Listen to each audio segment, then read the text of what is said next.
Hyundai also has a you can get business vehicles as well, personal as well, and they are going to be pulling and again, you guys can verify these as well, but I'm just going based off of my firsthand data points. So they were pulling Equifax. That's just a random thing. Business Equifax or personal Equifax? Personal and business. Okay. If you just want a personal, then it's just going to be personal. Okay. Hyundai. Let me also talk about this because this might be an old data point. So Truist has business vehicle loans. Actually, my other business vehicle I got financed through Truist.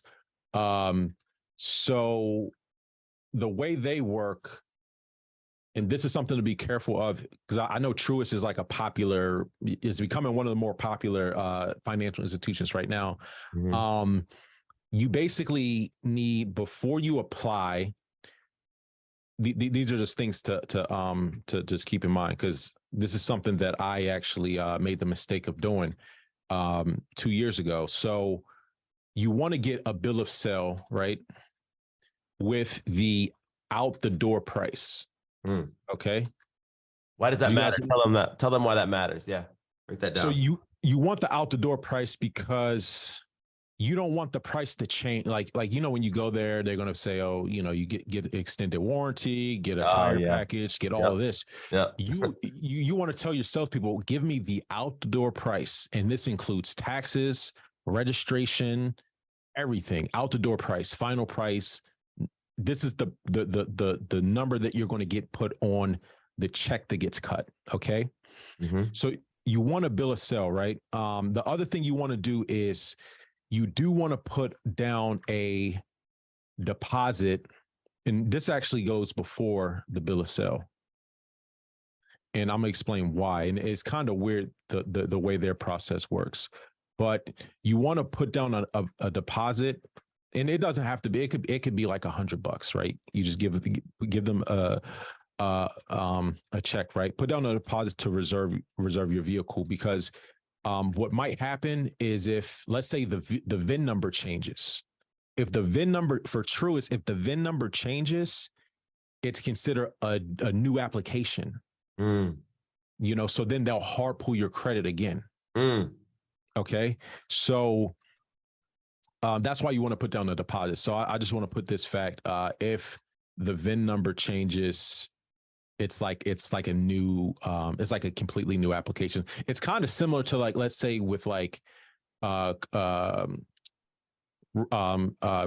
estate investing, right? Yep. Like when you're buying like a owner occupied property, you usually just get a blanket approval letter, and you can use that same letter to go shopping. But when you're buying an investment property, the numbers changes because it's based off of the let's say if you're doing like a debt service coverage ratio, it's going to be based specifically off the property. Each property is considered a separate underwriting. That's the same thing with how they kind of work. So if the VIN number changes, you're going to have to do a new application, right?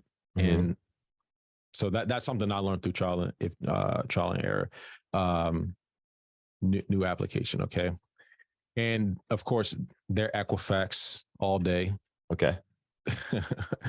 Equifax all day. Personal and business on both of them, both double. Personal and yes, and they report to Equifax business. That's good. This is a gem because that's really good. Equifax business. So there's a handful of banks that pull Equifax business. Well, at least there were. So I'm not so sure about Citizens Bank, because as some of you might know, they switched up. They're now hard pulling Experian. Yep. But they also report to PayNet. Now, PayNet isn't important because PayNet is financial trade data. Now, let me for those who don't know what PayNet is, not Paydex, but PayNet. Yeah. Because it gets and so PayNet is actually owned by Equifax. Yep. A lot of people don't know that. Yep. So pretty much what PayNet is, it's financial trade data, right? It's lines of credit, it's credit cards, it's not net 30s. Okay.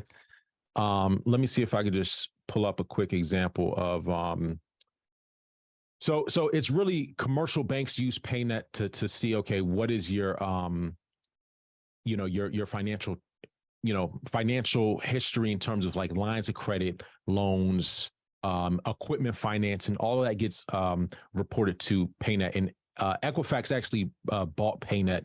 So now like anything that reports to Equifax business is also going to make its way onto PayNet.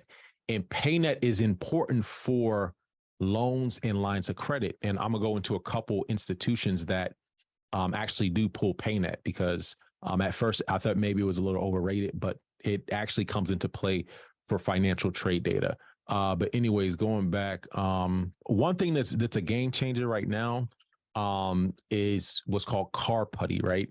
So think of this, instead of getting a loan every time you want a car, it's basically like you get a line of credit. Ooh. And so you can put the vehicles on the line of credit. So you just apply once. Yes. You just apply once. And then, so you're going to get, let's say, like a $200,000 line of credit. You can put multiple vehicles on there, right? And you can pre-qualify, no impact to your credit score. You do want to have like a 680 or higher on Experian. And this right here is like a game changer, right? They have this little illustration where it's like the old way of buying cars. You every time you want to purchase a car, refinance a car, you have to get a hard credit check. With Car Putty, you get a line of credit. Wow, that's so good.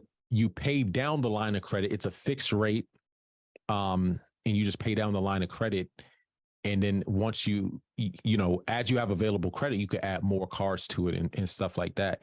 So, anyways, with them, so you want to have 2 years of credit history, 680 or higher. Wow. They do look at your DTI and your payment history. And so then right now, though, I want to say they're in a lot of states. I don't know if you guys can see down here, but Nevada, bro. Ohio, though. That's what's up. Buckeye State. No, Maryland, though. That, you know what I'm saying? It's all good, man. They got DC and Virginia. So I'm about to move to Phoenix, bro. I'm about to move to Phoenix. AZ. Shout outs to him. Man. Right. So definitely check out Car Putty, man. I know a couple people who've gotten lines of credit, and they also have them for business. So on the business side, the lines of credit go up to $800,000. And I think on the personal side, I think they go up to 200 or 250. I know someone personally who just got $190,000 line of credit. Wow. And it reports the business credit, or is it completely doesn't report? Right now, they're not reporting. Well, still, you get in the line of credit, it's not reporting to you. So here's the thing. You know how it is, like with fintechs, sometimes it takes even a couple years before they report, because sometimes like to get the data furnishing license with like Equifax, Experian, TransUnion, you have to have a certain amount of customers first. Mm-hmm. So I think I want to say with Experian, you need at least like 2,000. So like a lot of times, like with fintech, like when there's a brand new card or brand new product, sometimes it may not report immediately.